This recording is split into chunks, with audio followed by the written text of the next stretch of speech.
Everybody's favorite Dark Elf is getting new reprintings. But the covers, man.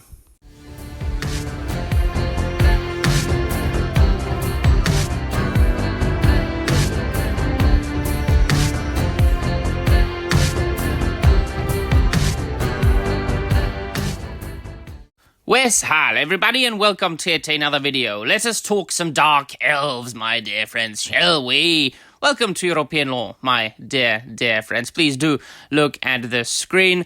This is what I've been doing for the last couple of weeks when I haven't really been present on the internet. Well, it's really what I always do.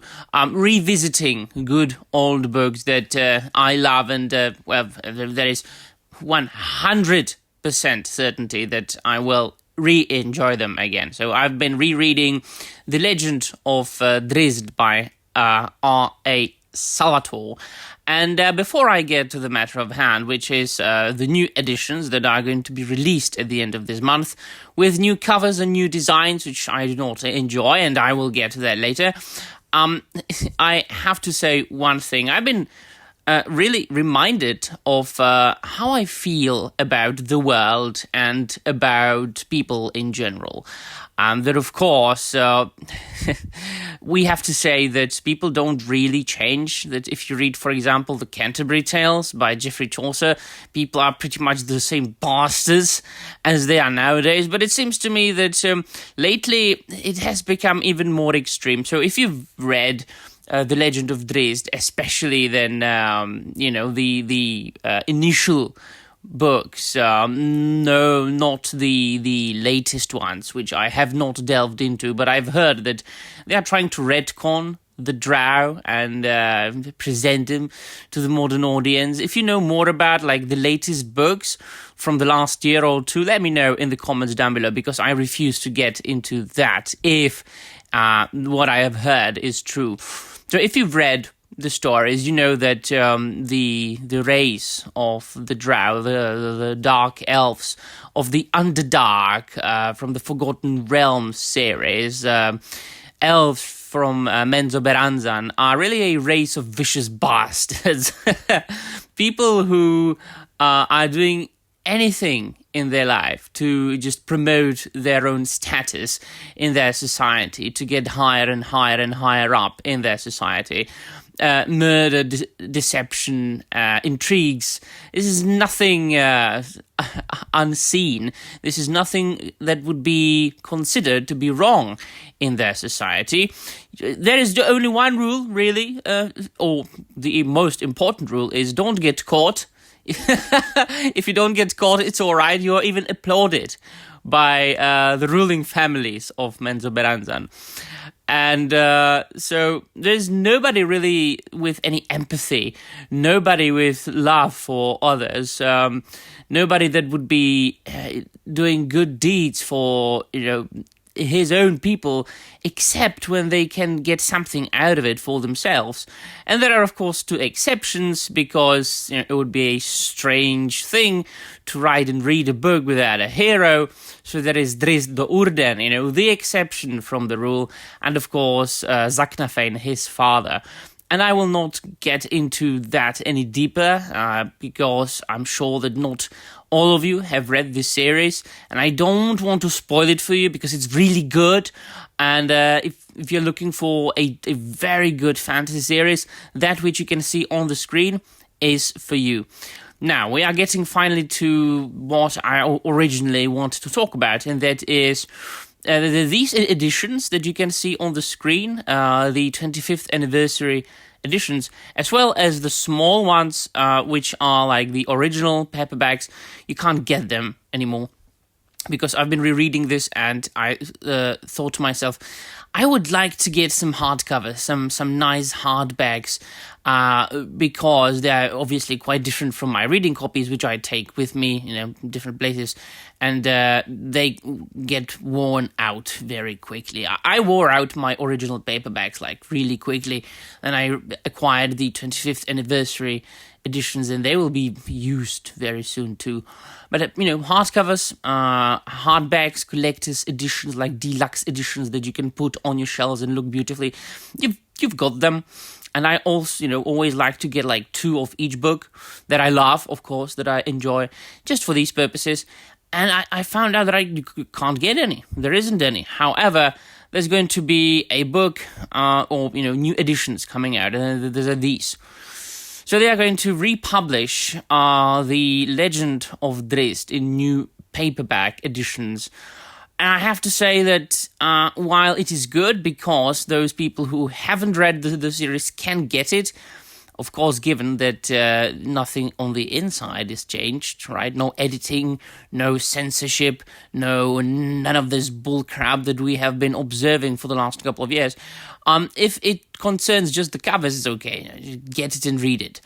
But I'm a maniac and I love when a book looks good on the outside. I just don't like the design of the new books. Yeah, the art looks good. It does, yeah. Definitely not better than the original versions. I enjoy the artwork on these original editions as well as I love the overall design of the covers more than this one. This seems to me too bland, right? Too boring, too modern, for a lack of a better term. A lot of books look like this today, and while this screams like good Dungeons and Dragons, sword and sorcery, high fantasy, this doesn't. This could be like anything. This could be a high fantasy sword and sorcery. This could be like young adult fantasy, because all covers or most covers today look like, almost the same. They're similar to each other, like, digital art on the covers, like very simplistic design, very simplistic fonts. And it's like, it tells you nothing, right?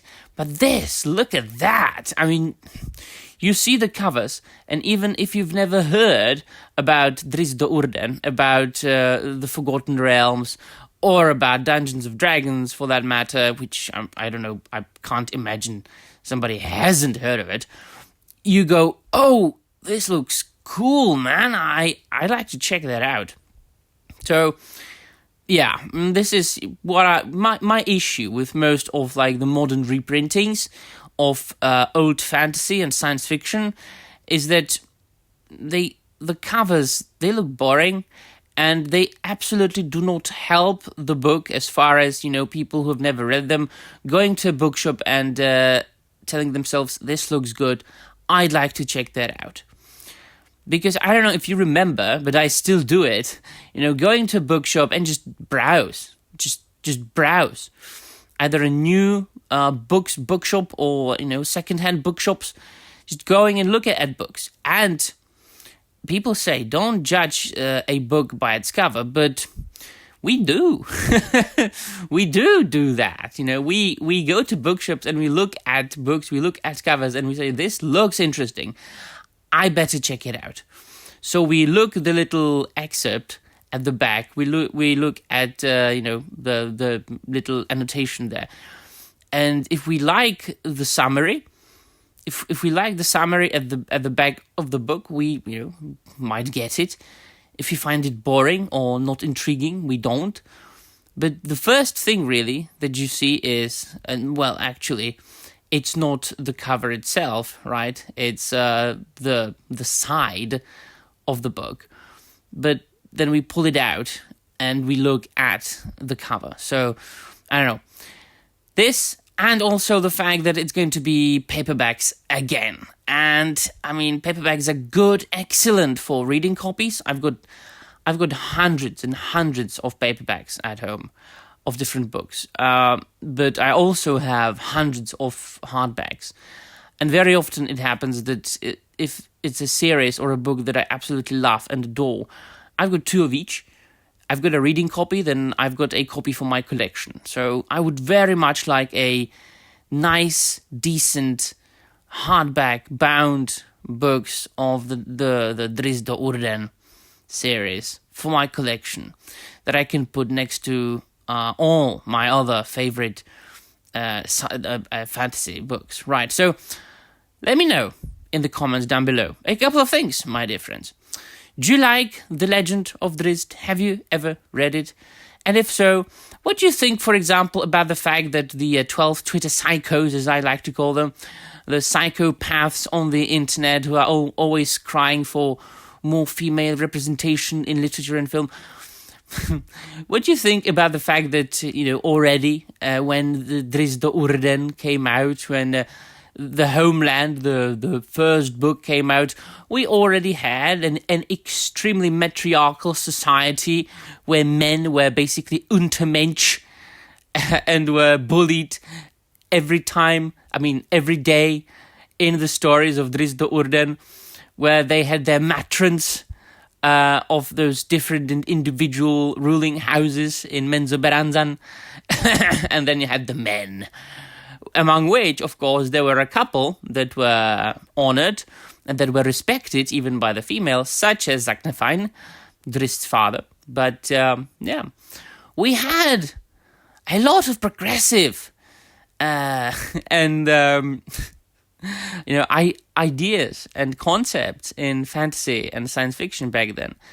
But it was written good, and it felt natural, and everybody liked it because the stories were good.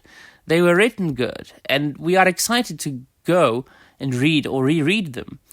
It wasn't a poorly written story, a poorly written book with just these things included for the sake of themselves. And secondly, let me know in the comments down below if you have these editions or some other editions, or if you even have the first hardcovers or the very, very old hardbacks that are now extremely hard to get, or if you've never read it and you will get these to enjoy the series. And if I have maybe made you want to read it with my very subtle review that I slipped in this video. Right, so that will be all. Thank you very much for watching, and I'm out of here.